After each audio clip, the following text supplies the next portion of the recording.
Gözlerimle gördüğüm, kulaklarımla işittiğim şeyler oldu. Constance'ı o kişiyle evlendirmeyin. Onun buraya gelmesine izin vermeyin. Der ve susar. Constance'ın babası kral bütün bunları duyunca çok üzülür. Eli ayağı titrer. Peki ne yapacağız şimdi? Jean de Calais söz verdik. Söz verdiniz ama nasıl bir kişi olduğunu bilmiyordunuz. Jean de Calais dürüst bir insan değil diyorum size. O gelene kadar çabucacık Constance'la evlendirin beni. Bu çok iyi bir düşünce demiş kral. Ve çok kısa bir süre içinde Juan'la Constance'ı evlendirecek imiş ki bu arada gemicilerin ve denizcilerin dostları vardır denizlerde, havalarda. Yunuslar, martılar. Bir yunus, bir martı çabucacık Jean de Calais'e ulaşmışlar. Jean de Calais deniz kenarında yürümeyi çok sevdiği için üst üste birçok gün hem aynı yunusu hem aynı martıyı görmüş. Denizciler böyledir, dağcılar gibi. Alışkın oldukları ortamda onlara gönderilen simgeleri çok iyi alırlar. Bunda bir iş var demiş. Bu martı, bu yunus kaç gündür sürekli böyle bana doğru geliyorlarsa bana bir şeyler söylemek istiyorlar. Ne istiyorsun benden? Habire kafamın üstünde ne diye çırpınıp duruyorsun öyle? Dilim olsa söylerim, dilim olsa söylerim, dilim olsa söylerim. Ya sen batıp batıp çıkıp habire gülüp duruyorsun ama gülüşünde bir hüzün, bir üzüntü. Konuşabilsem söylerim, konuşabilsem söylerim, konuşabilsem söylerim. Yunus, martı ellerinden geldiğince bir takım işaretler vermeye çalışmışlar. Ben artık dayanamıyorum, haber falan beklemeyeceğim. Hemen bir gemi hazırlatmış Jean de Calais ve yola koyulmuş. Çok kısa bir sürede uyumadan gece gündüz yol alarak Constance'ın, Juan'ın ailelerinin bulunduğu kente gelmiş. Tam evlilik günü hazırlıklar bitmiş ve gereken yerde evlilik töreni yapılacak iken Jean de Calais kapıları açıp içeriye girmiş. Constance, ne oluyor burada? Ne olup bitiyor? Constance, Juan'ın oyununu çok iyi anlamış ama babasına söz geçirememiş. Evliliği kabul etmek zorunda kalmış. Hatta içinden demiş ki, kaçacağım. Evlilik töreni yapılsa yapılmasa, önce ya da sonra kaçacağım. Bir an kolluyormuş, bekliyormuş. Kapıların öyle şiddetle açılıp da Jean de Calais'nin içeri girdiğini görünce ona doğru koşmuş o güzel gelinlik elbisesiyle. Jean de Calais onu kollarına almış. Bir iki sözcükle hemencecik Constance olanı biteni anlatmış. Jean de Calais kılıcını çekip Juan'a yaklaşmış. Constance'ı seviyor musun? Seviyorsun. Bunu çok iyi anlayabilirim. Ama bence sen Constance'dan daha başka bir şeyi daha çok seviyorsun. O sevdiğin şey de şimdilik kralın başında bulunan ve kendi başına koymak istediğin taç. Bu ülkenin başına geçip kral olarak kalmak istediğin için. Constance'ı seviyor musun? Olabilir. Ama kral olmayı daha çok seviyorsun. Daha çok istiyorsun. Bütün bunları herkesin önünde öyle yüksek sesle ve öyle emin bir şekilde söylemiş ki sözleri o çekip de elinde tuttuğu kılıçtan çok daha keskin görünmüş. Bunun üzerine kral, Constance'ın babası, Jean de Calais'e yaklaşmış. Oğlum, gerçekten sen bana çok dürüst bir kişi gibi görünüyorsun. Yüreğim bunu söylüyor. Juan, şimdi bana doğruyu söyle. Sen Constance'ın akrabası olarak söylediklerin doğru muydu, yalan mıydı? Juan hiçbir şey söylememiş ama başını öyle bir şekilde yere eğmiş ki sözlerden daha üstün gelmiş. Evet, suçluyum dercesine. Seni öldürteceğim. Hayır. Hayır demiş Jean de Calais. Öldürtmeye hiç gerek yok. Utancıyla yaşasın. Utancıyla yaşasın. Soluk alıp verdiği her an o utanç onu benim kılıcım gibi delsin. Jean de Calais, Constance evlenmişler. Biraz orada yaşamışlar, biraz burada yaşamışlar. Başka çocukları da olmuş. Bir karada, bir denizde derken yaşamlarını sürdürmüşler hep birlikte. Ta ki bir gün hani soluk alıp vermemizi engelleyen, soluk alıp vermemize son noktayı koyan bir şeyler olur ya. Ta ki o an gelene kadar. İyi ki de o an hemen gelmemiş. Longue et heureuse vie à Constance, à Jean de Calais et à l'honnêteté. Efendime söyleyeyim. Aman kızım ben ne yapacağım? Comment je vais faire?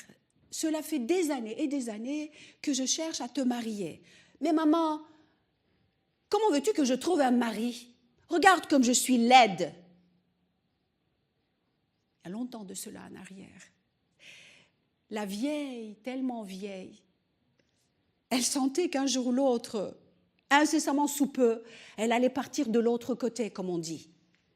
Mais avant, elle voulait absolument pouvoir confier sa fille à un mari honnête, agréable, qui a quelques moyens. Bon, pas très riche, mais au moins pas pauvre comme elle. Gelin görün ki, hani masallarda habire çok güzel, şöyle iyi, şöyle böyle, işte gözleri şöyle çekik, kaşları böyle, yanakları şöyle, dudakları böyle. Bakan kişinin aklı çıkar, efendime söyleyeyim, utanınca gözlerini indirir, gözlerinden inciler akar. Elle n'avait pas du tout une telle beauté. Mais que voulez-vous? La nature l'avait faite comme ça. Elle était plate, comme on dit. Elle était peut-être banale, comme on dit. Comme on dit et comme on voit. Mais sa mère était têtue. Chaque jour, pour se consoler, elle disait « Oh, ma belle fille, oh, ma fille magnifique, comme tu es merveilleuse. Même les fées seraient jalouses de ta beauté. Mais arrête maman, arrête de dire ça. Mais laisse-moi me consoler au moins. Böyle teselli buluyorum. Her gün seni karşımda görüyorum. O çirkinliğinle. Bırak da bu türlü şeyler söyleyip kendi kendimi teselli edeyim bari.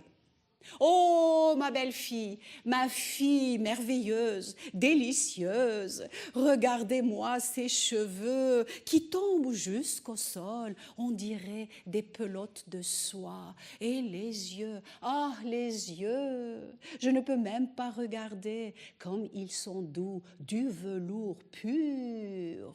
Et regardez ce nez, le petit nez retroussé vers le soleil et la lune, et les joues, les pommettes roses. Oh, quand tu souris, tes dents brillent. L'or lui-même irait se cacher. Maman, arrête, tu m'ennuies. Eh bien, moi, je me console comme ça, ma fille. C'était tous les jours comme ça, la conversation dans le jardin. Sauf que elle, la mère, la vieille, disait toujours à voix très haute pour se consoler au mieux possible. Elle couvrait la voix de sa fille. Tous les jours, par la ruelle, passait le prince du pays qui aimait se promener dans son pays, mais pas forcément aux alentours du palais, ni dans la forêt, ni dans la montagne, mais dans les ruelles. Ce qui fait qu'il se retrouvait des fois dans des quartiers pauvres, très pauvres, et passant par là, il avait déjà entendu ces mots, curieux, très curieux. Le lendemain, il était revenu, il avait entendu les mêmes mots. Le surlendemain, il était revenu à nouveau et les mêmes mots. Alors, petit à petit, dans son cœur, un immense amour est né pour cette fille qu'il ne voyait pas, mais dont il entendait la beauté. Un jour, il a envoyé un soldat qui a frappé à la porte et qui a dit à la vieille « Le prince veut voir ta fille. » Je te souffle à l'oreille.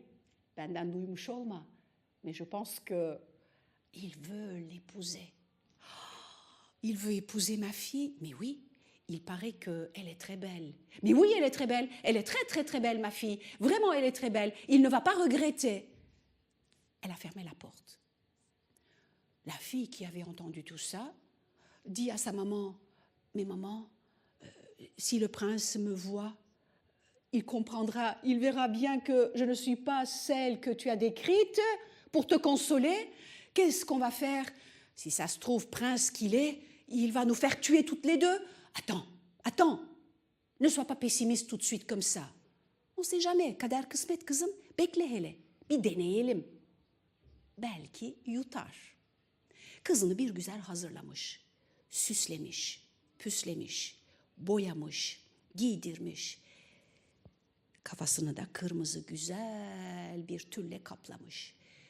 Bak kızım, yapılması gereken her şey yapıldıktan, bütün işler bittikten sonra akşam odanıza girdiğin an kocana diyeceksin ki ışığı kapat, tenime dokunur. Bir mum yakmak isterse, hayır, mum ışığı bile tenime zarar verir. Anne öyle veya böyle yüzümü açıp görecek beni. İyi ya kızım işte. Diyeceksin ki her seferinde yüzümün güneş görmesi iyi olmaz. Yaralanır, berelenir, benlenir, çillenir. Güzelliğim kaçar. Ne yapacağım anneciğim? Her zaman yüzünü kapalı tutacaksın. Ne kadar zaman? Olabildiğince kızım, olabildiğince demiş. Annenin önerdiği gibi. Süslenip püslenip saraya gelin gelmiş. Le soir, après les rituels, les cérémonies, après le grand banquet du mariage, les voici, les nouveaux mariés, dans leur chambre nuptiale. Alors, la pauvre, elle s'accroche à son voile, elle serre. Allons, je sais que c'est de la pudeur, mais enfin, maintenant je suis ton mari, il faut que je te voie. Il faut que je voie ton corps, il faut que je voie ton visage. Oui, mais non, pas mon visage parce que la moindre lumière, mais enfin, il n'y a pas de lumière, il n'y a même pas la flamme d'une bougie. Oui, mais il y a un petit peu de lumière qui vient de l'extérieur. Je vais tirer les rideaux. Oui, mais c'est la pleine lune ce soir, il y aura quand même un peu de reflet. La pauvre, elle ne sait pas inventer autant que sa mère. Elle est très gênée. Elle ne sait pas comment faire. Alors, à un moment donné, elle se dit « Ah non, je ne peux pas continuer comme ça. Je ne peux pas. » Et elle lâche son voile. Le prince se précipite dessus, l'enlève. « Malheur! Qui tu es ?»« Je suis celle que tu as épousée. »« Mais tu n'es pas la fille de cette vieille. »« Mais si, justement, je suis la fille de cette vieille. » Mais quand elle te décrivait, güzelliğinden öyle bir söz ediyordu ki, yeryüzünde böyle bir güzel olur mu diye kendi kendime soruyordum. Sözlerden aşık oldum ben sana. Neden böyle yaptı annen? Neden? Ne yapsın kızcağız? Anlatmış. Ben böyleyim. Böyle geldim dünyaya, ne yapabilirim ki? İşte güzel değilim. Ama annem ille de beni önemli biriyle evlendirmek istedi. Habire böyle kendi kendine de teselli etmek için ah kızım, vah kızım, ipek saçlı kızım, güneş gözlü kızım, inci dişli kızım diye vay demiş prens. Ne yapacağım ben şimdi? O kadar sinirlenmiş ki o güzelim pırıl pırıl giysilerle eşini kucakladığı gibi pencereden fırlatmış. Aynen dediğiniz gibi öyle işte. Eşini tuttu. Şimdi pencereden değil kapıdan fırlatanlar var. Pencereden fırlatıvermiş. Kızcağız şöyle bir önce havada hissetmiş kendini. Ondan sonra foş diye iyi ki de aşağıda güçlü kuvvetli dalları şöyle kenarlara yayılmış. Gel kucağıma otur dercesine açılmış bir ağacın üstüne konmuş. Şimdi siz görüntüyü gözünüzün önüne getirin. Çok güzel giyinmiş gelin giysileri. Saraya gelin gidecek kolay mı? Pırıl pırıl, uzun, bir kumaş değil, 3 kat, 5 kat. Her tarafından bir şeyler sarkıyor. Yüzü gözü boyalı. Havada asılı kalınca böyle şöyle aşağıya doğru bir bakmış. Aşağıda ağacın dibinde oynayan küçücük bir çocuk varmış. O da aynı anda kafasını yukarı kaldırınca le petit garçon qui se trouvait au pied de l'arbre s'est mis à rire tellement fort qu'au bout d'un moment, il a commencé à tousser. Et en toussant, un morceau d'os est sorti de sa gorge. Précisément à cet instant est arrivé depuis les nuages, sans toucher la terre, avec sa baguette magique, une fée mon fils, tu es guéri. Oui, maman. Mais comment ça s'est passé? C'est-à-dire le fils en question. C'était le petit garçon de la fée des forêts. En mangeant un peu goulûment, le petit avait avalé un morceau de poulet avec l'os et il avait du mal à respirer. Mais à la vue de cette mariée restée accrochée sur l'arbre, il avait tellement ri et tellement toussé que l'os s'était éjecté de sa gorge. Le garçon lui a raconté tout ça. Mais maman, regarde, la fée s'est approchée de la mariée, la pauvre, elle, inconfortablement installée sur les branches, ne sachant plus quoi faire. Vous êtes qui, vous, madame? Je suis la fée, ma petite. Je suis la fée des forêts. Et tu viens de sauver mon fils. Je n'ai rien fait, moi. Ben si, justement. Juste comme tu es, là où tu es. Et la fée a raconté à la jeune mariée comment son fils venait d'être sauvé grâce à elle. Maintenant, je vais te récompenser. Ah oui, ça serait bien, dit la mariée. Qu'est-ce qui se passe? Et toi, pourquoi tu es là sur cet arbre? À son tour, la jeune mariée a raconté à la fée ce qui venait de se passer. Oh, méchant garçon. Comme ça, il t'a saisi dans ses bras et il t'a balancé par la fenêtre. Tu vas voir. La fée rentre par la même fenêtre, le prince assis sur le bord du lit, la tête entre les mains, se lamentant. Qu'est-ce que je vais faire? Comment je vais faire? C'est quoi ce destin? Qu'est-ce qui va m'arriver? Arrête de pleurnicher, dit la fée en touchant l'épaule du prince. Qui êtes-vous? Qui êtes-vous? Je suis la fée de ces forêts. Je viens te donner une leçon. Jeune homme, écoute-moi bien. Est-ce que tu t'es déjà regardé dans un miroir? Tu t'es vu? Tu as vu comment tes yeux sont ronds et grands? Tu as vu comment ton nez est gros? Tu as vu comment ta bouche est minuscule? Tu as vu que tu es si petit? Est-ce que tu as vu que tu n'es pas si beau que tu crois? De quel droit tu jettes par la fenêtre cette jeune mariée, sous prétexte qu'elle n'est pas belle comme tu pensais? Soudain, le prince se redresse, se précipite vers un miroir, se regarde. Mais oui, j'ai les yeux ronds, très grands. On a l'impression qu'ils vont quitter mon visage. J'ai les oreilles qui décollent. Mes sourcils sont très épais, peut-être un peu trop. Et j'ai une toute petite bouche. C'est vrai que je ne suis pas très grand. Je ne suis pas très beau, c'est vrai. Alors, je veux me marier avec cette jeune. Hein? Si tout un chacun est beau, si chacune est belle, et nous alors, n'avons-nous aucun droit pour vivre dans les contes et même dans la réalité? Se dit le prince. Et il se jette lui aussi par la fenêtre. Il arrive au niveau des branches, il s'assoit en face de son épouse, ils se regardent et tous les deux, ils poussent des éclats de rire qui rendent très heureuse la fée. Lui, le petit, dans le creux du bras de sa mère, il continue à rire. La fée, avec la baguette magique, leur souhaite un magnifique avenir. Elle s'en va. Ils descendent bien sûr de l'arbre et ils continuent à vivre dans un très, très, très joli bonheur.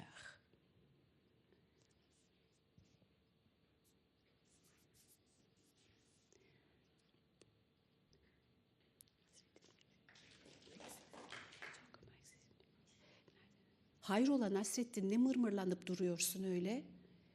Mırmırlanmıyorum, düşünüyorum. Ne düşünüyorsun? İşte düşünüyorum öyle. Boş duracağıma düşünüyorum, demiş Nasrettin. Je pense, juste je pense, je réfléchis. Au lieu de rester à ne rien faire, je pense, je réfléchis. Ah, voilà pour de bon le genre de réponse propre et spécifique à Nasreddin. Il a été invité par Tamerlan, Timur-Lenk. C'est à cela qu'il réfléchissait. Qu'est-ce qu'il me veut? Lui, c'est un sultan. Moi, un pauvre homme de ce village. Qu'est-ce qu'il me veut? Tamerlan, Timur-Lenk, avait entendu parler depuis longtemps de Nasreddin. Il était curieux. C'est pour ça qu'il voulait le faire venir, discuter un peu avec lui. Ne pouvant refuser l'invitation, Nasreddin se trouve face à Tamerlan. Tous les deux, assis en tailleur, Tamerlan le fixe. « C'est toi, Nasreddin? Eh bien, dis donc, moi je m'attendais à quelqu'un quand même d'une meilleure présentation. C'est-à-dire, demande Nasreddin, mais regarde comment tu es tout rond. Tu as un ventre qui te dépasse, mais le vôtre aussi, répond Nasreddin du tac au tac. Le sultan se redresse. Mais ton turban, il est tout petit. Je n'ai pas beaucoup d'argent pour acheter un turban long de 5 mètres. Et tu n'as pas de chaussettes ni de chaussures aux pieds. Je n'ai pas besoin. Je marche, et j'apprends aussi beaucoup par mes pieds. Oh, Nasreddin, c'est bien que tu sois là, dit Tamerlan. Je vais avoir besoin de tes idées. Que font les paysans? Les paysans, mais ils cultivent la terre. C'est eux qui nous nourrissent. Tout ce que vous avez sur la table, Tamerlan, ça vient des potagers, des champs. Bien, s'ils cultivent, s'ils plantent, s'ils ont autant de céréales, autant de légumes et de fruits, c'est qu'ils sont riches, les paysans. Oh, pas forcément. Si, ils doivent être riches. Alors, je vais te demander quelque chose. Une mission. Une mission? Moi? Oui. Tu vas aller voir les paysans et leur dire que je demande des impôts. Des impôts, qu'est-ce que c'est? Eh bien, dorénavant, je prendrai une bonne partie de tout ce qu'ils cultivent, de tout ce qu'ils plantent, les céréales, les légumes, les fruits. Vous voulez ça? Mais oui, bien sûr, il restera un petit peu pour eux. Et vous appelez ça, je ne sais pas moi, on va appeler ça les impôts, les dus, ce que les paysans me doivent à moi. Ils vous doivent à vous? Mais pourquoi donc? Mais parce que je suis le sultan, parce que je suis Tamerlan, parce que je règne sur ce pays. Ah oui, mais est-ce que vous avez déjà été dans un jardin, dans un potager? Est-ce que vous avez déjà travaillé dans un champ? Mais non. Alors, pourquoi vous voulez avoir des impôts? Si vous voulez avoir de quoi manger, allez-y vous-même. Il paraît que ce jour-là, Tamerlan était tellement étonné de la réponse courageuse de Nasreddin qu'il n'a même pas eu l'idée de lui faire trancher la tête, chose qu'il aurait faite dans une autre situation. İşte böyle masallar gelip geçerler. Yakalayabildiğinizi yakalarsınız. Yakalayamadıklarınızı salarsınız. Woo!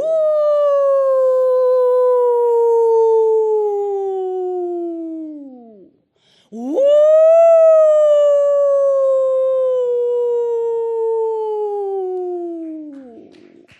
Woo!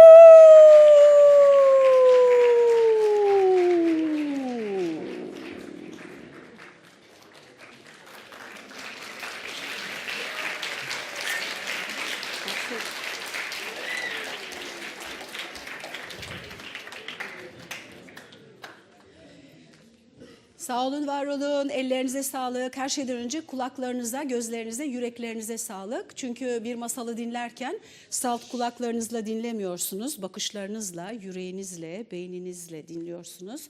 Çok teşekkür ederim. Tabii ki ellerinize de sağlık. Çünkü çok güzel bir şekilde alkışlıyorsunuz. Hoş geldiniz. Nasılsınız?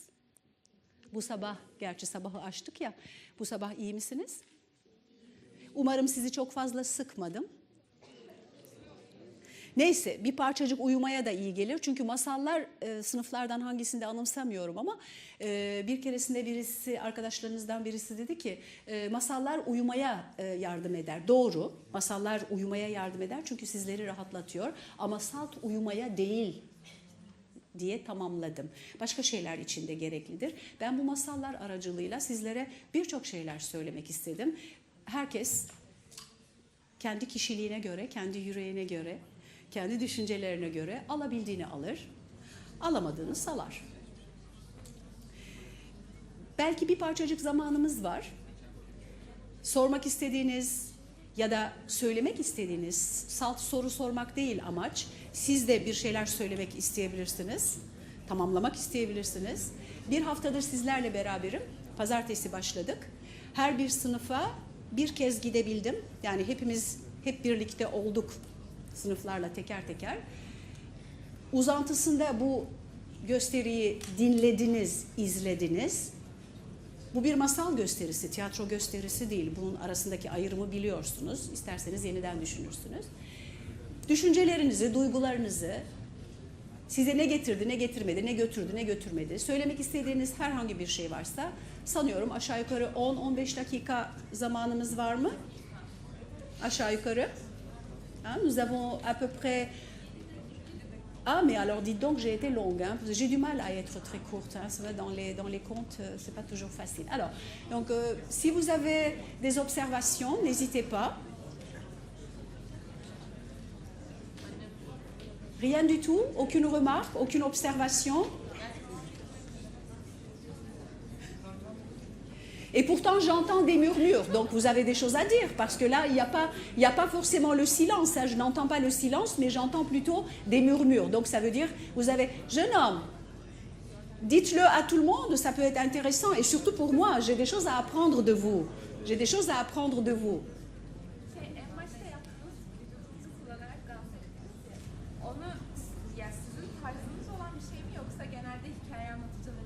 Yok. Genelde soruyu duydunuz mu? Soruyu duydunuz mu? Çok ilginç bir soru. Çok ilginç bir soru. Hikaye anlatıcılığı illa da bütün bedeninizi kullanacaksınız anlamına gelmez. Hiçbir şey yapmadan, geleneksel anlamda öykü anlatıcılığı, hiçbir şey yapmadan şurada ayakta durup ya da şurada kenara oturup ya da ayakta durup hiçbir artı hareket yapmadan anlatılabilir. Hikaye, öykü anlatıcılığı budur. Bunun yanı sıra zaten eskiden çok fazla yapmazlardı. Çoğu otururmuş, ayakta olanlar bile çok fazla devinimde olmazlarmış.